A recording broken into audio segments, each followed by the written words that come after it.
30 साल की सर्विस, 54 से ज्यादा ट्रांसफर और अनगिनत स्कैम का पर्दाफाश। एक ऑफिस में अगर देखा जाए तो मैक्सिमम 7 महीने से ज्यादा ये रहे नहीं और कोई मंत्री इनको अपने पास रहने नहीं देना चाहता। जी हाँ, ये है 1991 के बैच के IAS officer Ashok Khemka sir. कहानी एक आईएएस अफसर की है। जी हाँ, इनकी जिंदगी एक अपने आप में फीचर फिल्म की तरह है। इनके ऊपर अगर शायद बॉलीवुड पिक्चर बनाए तो हिट भी हो जाए, क्योंकि वैसे तो बॉयकॉट ही हो रही है। सही पकड़े हैं। ये कहानी शुरू होती है बंगाल की राजधानी कलकत्ता से, जहां 3 अप्रैल 1965 को जन्म होता है अशोक खेमका सर का। एक लोअर मिडिल क्लास घर में जब इंसान पैदा होता है तो उसे सिर्फ एक ही चीज मिलती है, वो स्पेशल चीज होती है वैल्यूज। आपने देखा होगा जो लोअर मिडिल क्लास फैमिली होती है उसमें जो पिता होता है ना, वो अपनी जो लिमिट होती है उससे बियॉन्ड जाकर अपने बच्चों को संस्कार देने की कोशिश करता है, सहूलियत देने की कोशिश करता है। और मटेरियलिस्टिक चीजों से भी बड़ी चीज जो मिलती है ना, वो है वैल्यूज, एथिक्स, जो कि खेमका सर के पूरे कैरियर में आप देख सकते हैं, जो भरपूर मात्रा में आपको दिखाई देंगे। आप इनके पूरे कैरियर में जाके देख सकते हो, इन्होंने किसी नेता से भी ज्यादा अगर किसी चीज को इज्जत दी है तो वो है इनके वर्क एथिक्स। एजुकेशनल क्वालिफिकेशन की बात की जाए तो भैया जब जिसके नाम के आगे IAS लग जाता है तो आप समझ ही सकते हो कि वो इंटेलिजेंट और दिमाग से कितने तेज होंगे। लेकिन अगर खेमका सर की बात की जाए तो इनके केस में वो 2 गुना ही थे, क्योंकि भैया आईएएस एग्जाम में बैठने से पहले इन्होंने अपनी जो है बीटेक पूरी की थी IIT खड़गपुर से 1988 में, और उसके बाद कंप्यूटर साइंस में PhD करी Tata institute of fundamental research से। और इसके बाद तो इन्होंने भैया MBA भी करा, बिजनेस एडमिनिस्ट्रेशन, बोला भी ना जा रहा हमसे तो, एंड फाइनेंस में। और सबसे मजेदार बात यह है कि इनके पास ना MA की डिग्री भी है। भैया अगर एजुकेशन सिस्टम की बात की जाए ना, हमारे भारत में 3 स्पेशल कोर्सेज हैं। जैसे मैं कॉमर्स से पढ़ा हूँ, कॉमर्स, आर्ट्स एंड साइंस, और भैया खेमका सर के पास तीनों ही फील्ड की डिग्रियां हैं। अब भैया इतनी एजुकेशन प्राप्त करने के बाद, इतनी डिग्री प्राप्त करने के बाद इनको कॉर्पोरेट फील्ड में बहुत अच्छी सिक्योर जॉब मिल सकती थी, स्पेशली बड़ी बड़ी MNC कंपनी में। अगर एक यूथ का आज का फोकस देखा जाए तो उस हिसाब से इनकी लाइफ जो है ना पूरी सेट थी। लेकिन भैया ये बियॉन्ड द लिमिट जाने वाले इंसान थे और इन्होंने फैसला किया IAS का एग्जाम देने के लिए, और इन्होंने क्रैक भी किया। 1991 batch IAS of the Haryana cadre. देखो क्या होता है ना, इंडिया में हर एक इंडियन जो आजकल मतलब टीनेजर की उम्र से बाहर निकलता है, जैसे हम भी थे, सबको ये होता है कि एक बार भैया गवर्नमेंट जॉब मिल जाए, बस फिर तो ब्याह हो जाएगा और कैरियर पूरा सेट हो जाएगा। उसके बाद ब्याह हो जाएगा, जिंदगी आराम से कटेगी, उसके बाद कुछ टेंशन ना लेने की जरूरत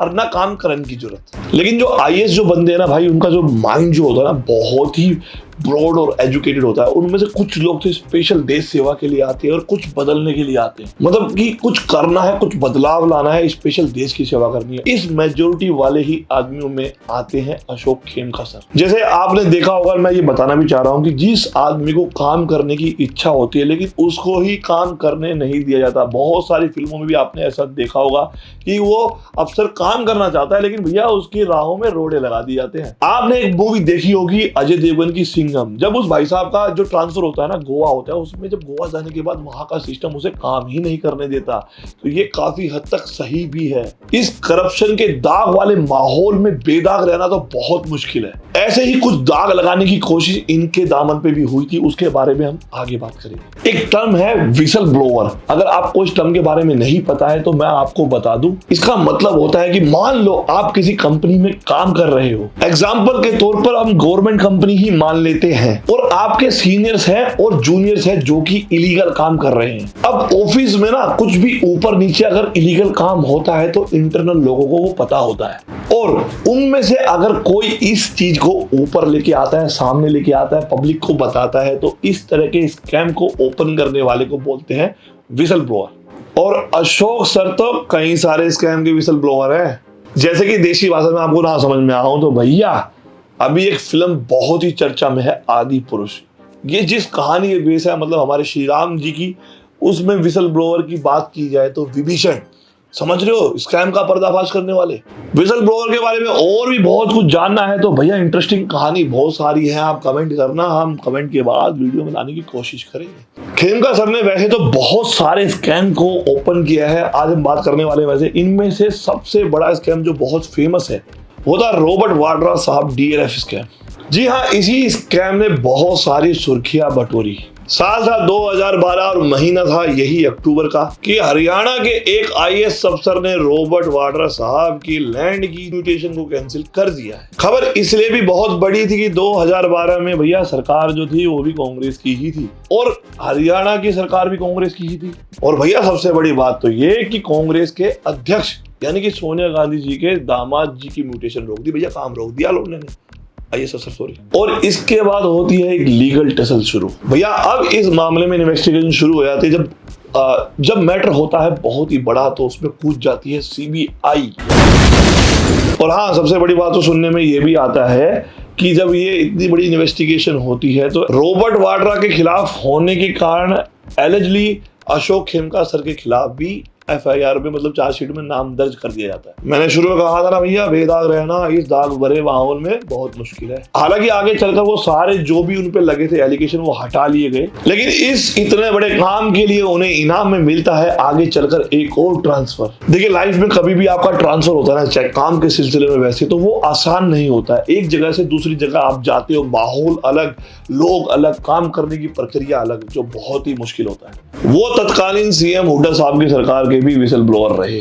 रॉबर्ट वाड्रा के जमीन वाले मामले को एक्सपोज करने के बाद उन्हें जहां पे ट्रांसफर मिला वो था as a managing director of Haryana seed corporation, वो भी सिर्फ 5 महीने की पोस्टिंग के अंदर। वहां के इंटरनल जो स्कैम थे उनको भी एक्सपोज कर दिया। भैया इसके इनाम में उन्हें रिप्लेस कर दिया गया अपने से 5 प्लेस जूनियर, 5 प्लेस मतलब 5 लेवल जूनियर के साथ। और भैया एक बार फिर से दे दिया गया लेटर, लीजिए आप ट्रांसफर लेटर।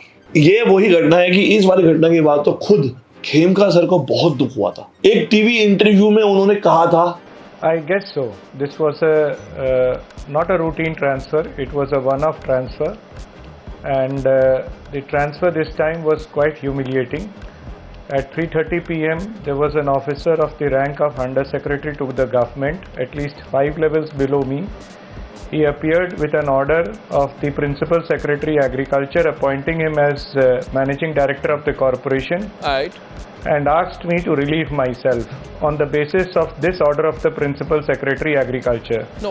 2014 में हरियाणा की गवर्नमेंट तो बदली, लेकिन भैया जो खेमका सर के जो ट्रांसफर थे ना वो नहीं बदले। किसी भी सरकार के साथ ना उनकी जम नहीं रही थी। वो स्पेशल इसलिए क्योंकि ये जो खेमका सर है ना अपने वर्क एथिक्स के साथ ना कभी भी किसी के साथ ना मतलब एक्सचेंज नहीं करते थे। इनको ये सबसे ऊपर अपने वर्क के एथिक्स रखते थे।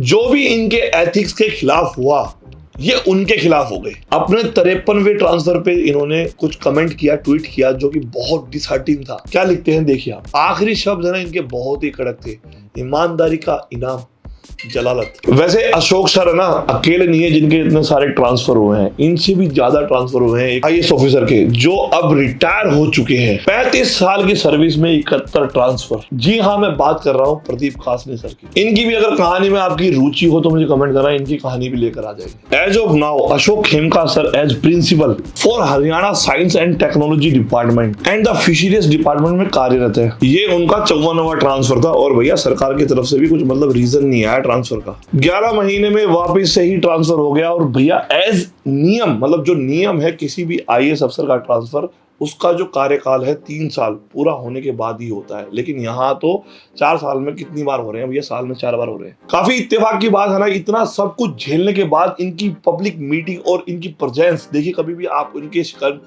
चेहरे पे शिकन नहीं मिलेगी। जब भी बहुत सारे आईएएस अफसर के जो मिसबिहेव की खबरें ना आपको न्यूज में मिल जाएगी, चाहे वो किसी लड़की के हाथ से मोबाइल छीनकर पटक देना यानी कि रणवीर सर वो, और एक आपको याद होगा जो वीडियो वायरल हुई थी शादी में एकदम से घुस गए थे शैलेश कुमार यादव जी की, ये आपको याद होगा वेस्ट बंगाल के अलीपुरद्वार डिस्ट्रिक्ट के मजिस्ट्रेट निखिल निर्मल जी की वीडियो वायरल हुई। देखिए ऐसा ऑब्जेक्शनेबल इनके बारे में सुनने को नहीं मिलता जितना कि जो अशोक सर झेलते आए हैं।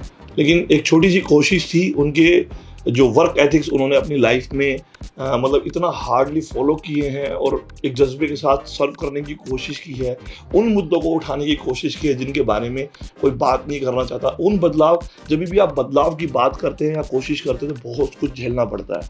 और भैया हमाम में सब नंगे ऐसे नहीं कहा जाता। तो ये वीडियो एक एक कोशिश थी उनके बारे में जताने की, बताने की। अगर वीडियो आपको पसंद आई हो तो कमेंट जरूर करना, और इस चैनल पर नए आए हो तो सब्सक्राइब जरूर करना। मिलते हैं नेक्स्ट वीडियो में, तब तक के लिए स्वस्थ रहें और देखते रहे flexible fitness with Rubal. Love you all, take care, Jai Hind.